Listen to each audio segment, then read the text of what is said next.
Hello friends, अस्सलाम वालेकुम। आज हम चार्ज पढ़ेंगे। Form of charge criminal procedure code में, जो कि सेक्शन 221 से लेकर 232 तक है। सबसे पहले सेक्शन देख लेते हैं 221, जिसमें कहता है चार्ज टू स्टेट ऑफेंस, यानी कि चार्ज के बारे में है पूरा।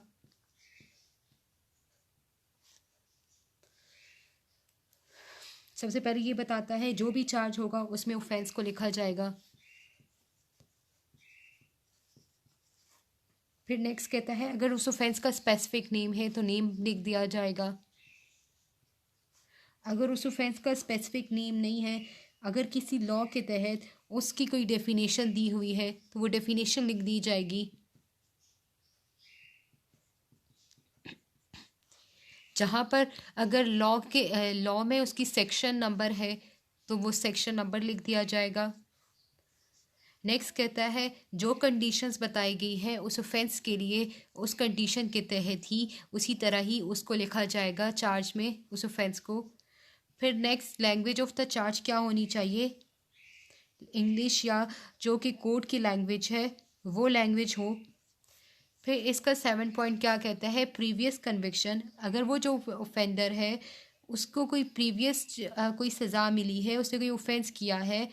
तो वो उसकी कन्विक्शन के बारे में लिखा जाएगा, उसकी डेट टाइम सब कुछ लिखा जाएगा, और सज़ा के बारे में लिखा जाएगा कि उसको कितनी पनिशमेंट दी गई है, उस चार्ज में लिख दिया जाएगा। सेक्शन 222 तक 222 है नेक्स्ट।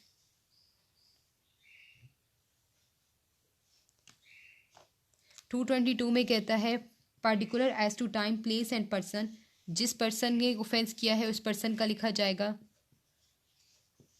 कि इस पर्सन ने ऑफेंस किया है, टाइम कि कब उसने ऑफेंस किया है, और प्लेस कहाँ पे ऑफेंस किया है वो प्लेस लिख दिया जाएगा। ठीक है। नेक्स्ट इसका जो सेकंड पॉइंट है, इसमें कहता है अगर एक्यूज के ऊपर चार्ज किया गया है क्रिमिनल ब्रीच ऑफ ट्रस्ट का या डिसऑनेस्ट मिसअप्रोप्रिएशन ऑफ मनी के रिलेटेड, ठीक है, यानी कि पैसे में हेरा फेरी की है या कोई मुझे क्रिमिनल ब्रीच ऑफ ट्रस्ट वगैरह किया है, तो वो जो अगर उसने पैसों के ज़रिए कुछ किया है तो उस पैसों का सम उसी तरह ही लिख दिया जाएगा, यानी कि एग्जैक्ट अमाउंट लिख दी जाएगी। फिर नेक्स्ट देख लेते हैं सेक्शन 223 में, manner of committing offence must be stated, यानी कि जिस तरह उसने जिस फॉर्म में उसने ऑफेंस किया है वो सारा मैनर उसमें लिखा जाएगा चार्ज में।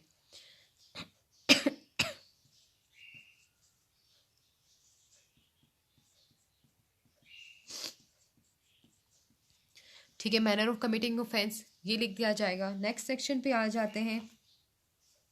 सेक्शन 224।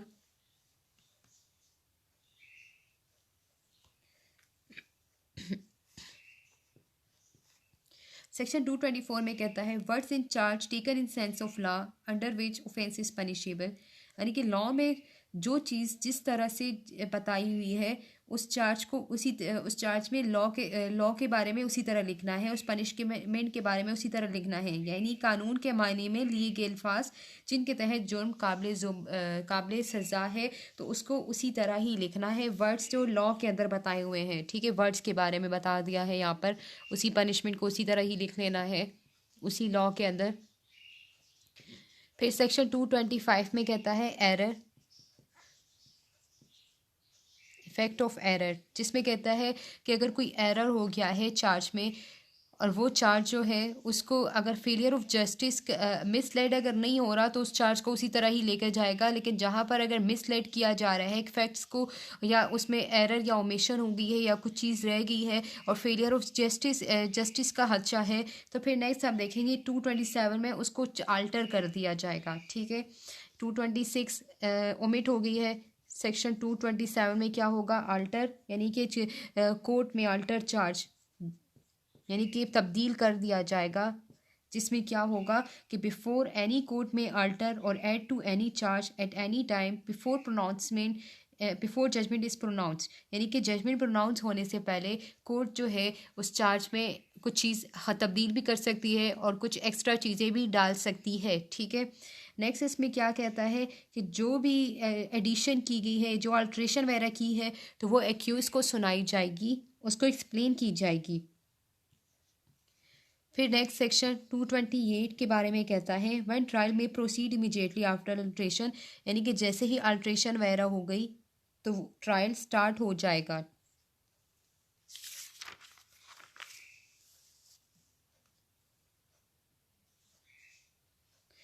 देखें, अगर कोर्ट को लगे कि वो जो अल्ट्रेशन वगैरह की गई है वो जो ओरिजिनल चार्ज में कुछ ज़्यादा तब्दीलियां नहीं कर रही, तो उसी ट्रायल को आगे फॉलो किया जाएगा, ठीक है। यानी कि सेक्शन 228 में ये बात कह दी है। फिर सेक्शन 229 में कहता है व्हेन न्यू ट्रायल में बी डायरेक्टेड और ट्रायल सस्पेंडेड, जहाँ पर लगे कि जो ट्रायल में कुछ न्यू चीज़ें डाल दी गई है या तब्दील कर दी गई है, तो वो जो है यानी कि एक्यूज़ को जस्टिस नहीं मिल सकता, तो एक न्यू ट्रायल, यहाँ पर न्यू ट्रायल यानी कि वो ट्रायल फॉलो होगा अगर कुछ ज़्यादा तब्दीलियाँ नहीं की गई। लेकिन अगर कुछ ज़्यादा तब्दीलियाँ की गई हैं, फेलियर ऑफ जस्टिस हो रहा है, तो न्यू ट्रायल फॉलो किया जाएगा 229 के अंदर। सेक्शन 230 में क्या क्या कहता है कि stay of proceeding if prosecution of offence is Altered charge required previous section. अगर बदले हुए चार्ज में जुर्म पर मुकदमा चलाने के लिए अगर प्रीवियस सेक्शन की ज़रूरत हो, तो तब कार्रवाई को रोक दिया जाएगा कुछ टाइम के लिए, यानी कि कोर्ट स्टे ऑफ प्रोसीडिंग करेगी अगर उस चार्ज पर मुकदमा चलाना उस चार्ज में अगर कुछ अल्टर वगैरह करना हो, यानी कि जब तक उसमें चार्ज में कुछ अल्टर वगैरह करना हो तो प्रोसीडिंग को रोक दिया जाएगा, स्टे ऑफ प्रोसीडिंग।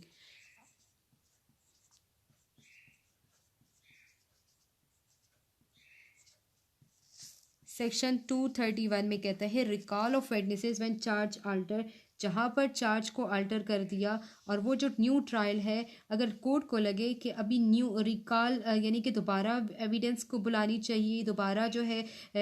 विटनेसेस को बुलाना चाहिए, तो दोबारा रीसमन भेजा जाएगा, दोबारा उनको बुलाया जाएगा। फर्दर एविडेंस की भी ज़रूरत हो तो दोबारा फर्दर एविडेंस ली जाएगी। यहाँ पर यानी कि एविडेंस दोबारा फर्दर एविडेंस नहीं ली जाएगी।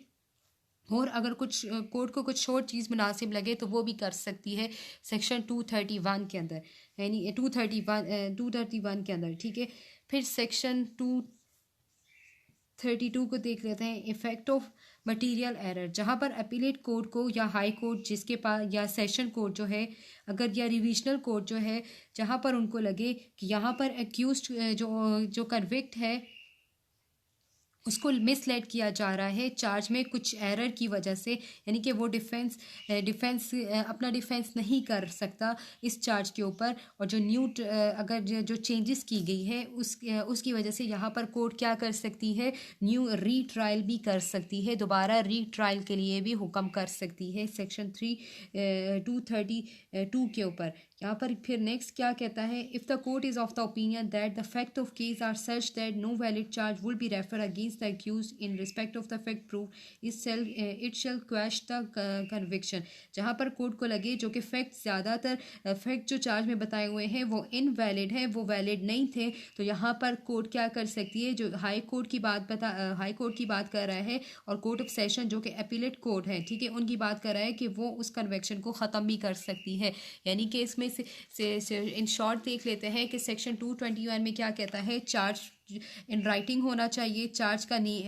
में नेम होना चाहिए ऑफेंस का, अगर नेम नहीं है उसका तो उसकी डेफिनेशन होनी चाहिए, डेफिनेशन के साथ ही अगर कोई सेक्शन है तो सेक्शन लिख देनी चाहिए, और जिस लॉ के अंदर वो चार्ज बनाया जा रहा है, जो कंडीशंस वगैरह बताई हुई है वो कंडीशन लिख दे, उस कंडीशन के उसी तरह ही उस चार्ज को बनाना चाहिए। लैंग्वेज जो होगी वो इन राइटिंग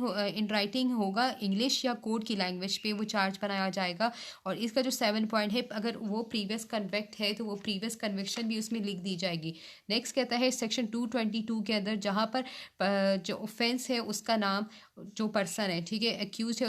उसका नाम, जहाँ पर उसने ऑफेंस किया है, टाइम, प्लेस, जगह वगैरह वो सारा कुछ लिख दिया जाएगा। और अगर क्रिमिनल ब्रीच ऑफ ट्रस्ट किया है या मिस अप्रोप्रिएशन ऑफ मनी की है तो वो जो अमाउंट होगी तो उसकी एग्जैक्ट अमाउंट लिख दी जाएगी। फिर 223 के अंदर कहता है मैनर ऑफ कमिटिंग ऑफेंस, जिस तरह वो जो ऑफेंस उसने किया है उसको चार्ज में उसी तरह ही लिख दिया जाएगा। फिर 224 के अंदर कहता है words in charge taken in sense of law under which offence is punishable, यानी कि लॉ के अंदर जो पनिशमेंट बताई गई है उसको उस चार्ज के अंदर उसी तरह ही लिखना है। जहाँ पर 225 के अंदर कहता है effect of error, effect of error, अगर कोई एरर है चार्ज में, फेलियर ऑफ जस्टिस का है तो कोर्ट हुक्म दे सकती है कि चार्ज को आल्टर किया जाए, चेंज किया जाए। तो 227 के अंदर कोर्ट चार्ज को आल्टर कर देगी जजमेंट प्रोनाउंस करने से पहले। तो उसमें अगर कोई एडिशन कर दी है या कोई अल्ट्रेशन वगैरह कर दी है तो क्या होगा, वो अक्यूज को सुनाया जाएगा।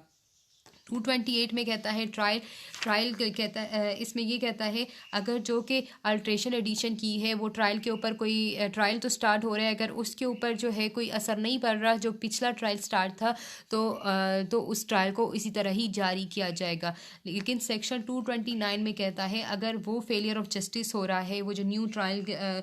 ट्रायल की ज़रूरत है, ठीक है, न्यू ट्रायल करना चाहिए तो कोर्ट यहाँ पर न्यू ट्रायल भी डायरेक्ट कर सकता है, क्योंकि यहाँ पर जो अल्ट्रेशन या एडिशन वगैरह की गई है तो वो डिफेंस पे इफेक्ट कर रहा है, एक्यूज के डिफेंस पे। फिर सेक्शन 230 में कहता है स्टे ऑफ प्रोसीडिंग, जहाँ पर कोर्ट को लगे कि चार्ज में अगर अल्ट्रेशन वगैरह की हुई है तो वो स्टे प्रोसीडिंग को तब तक स्ट्रोक भी सकता है, स्टे भी करवा सकता है। सेक्शन 231 में ये कहता है recall of witnesses when charge alter, जो विटनेसेस थे उनको दोबारा बुलाया जाएगा कोर्ट में, उनसे फर्दर एविडेंस वगैरह ली जाएगी 231 के अंदर। फिर सेक्शन 232 के अंदर कहता है कि जहाँ पर अपीलेट कोर्ट के पास की जो हाई कोर्ट है या रिवीजन जो दायर की गई है तो वो क्या